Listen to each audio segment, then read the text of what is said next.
দিন দিন আমরা মূলত রোবট হয়ে যাচ্ছি।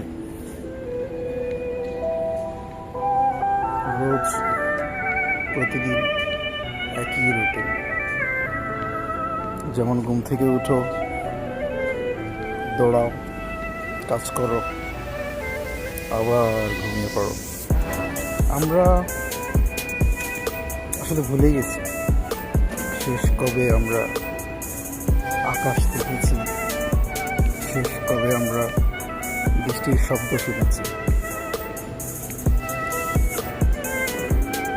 মাস শেষে আমরা স্যালারি পাই ঠিকই,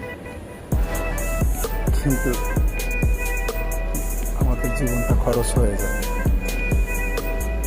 আমরা মূলত বাঁচার জন্য কাজ করি না, আমরা কাজ করার জন্য বেঁচে আছি।